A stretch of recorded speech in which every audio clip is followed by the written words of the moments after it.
నమస్కారం అండి. నా పేరు కుంచం హరీష్. మాది కొడకండ్ల మండలం పాలకుర్తి నియోజకవర్గం.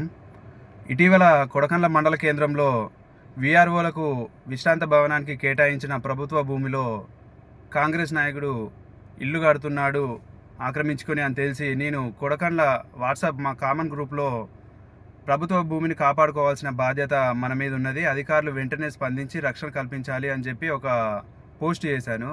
దానికి కాంగ్రెస్ నాయకులు నాకు ఫోన్ చేసి బెదిరింపు చర్యలకు పాల్పడుతున్నారు. ఈ ప్రభుత్వ భూమి విషయంలో చాలా వరకు ఆక్రమించుకుంటున్నారని చెప్పి ఇలా కాకూడదు అని నేను పోస్ట్ పెట్టినందుకు నాకు వ్యక్తిగతంగా ఫోన్ చేసి ఇలా బెదిరించడం కరెక్ట్ కాదు. కాంగ్రెస్ నాయకులకు ఈ తెలంగాణ ప్రభుత్వంలో పేదలకు ఇప్పటికే అన్యాయం జరుగుతుంది. ఇప్పుడు ఉన్న ప్రభుత్వ భూమి కూడా లేకుండా పోతే ముందు ముందు ఏమైనా పరిశ్రమలు వచ్చినా లేకుంటే ముందు తరాలకు ఎక్కడన్నా ప్రభుత్వ భూమి కావాలన్నా దొరకదు అనే ఉద్దేశంతో నేను పోస్ట్ చేశాను. దీనికి కాంగ్రెస్ నాయకులు నాకు ఫోన్ చేసి బెదిరించడం ఇది మంచిది కాదు. ప్రభుత్వ భూమి అనేది కాపాడుకోవాల్సిన బాధ్యత ప్రతి ఒక్కరి మీద ఉన్నది.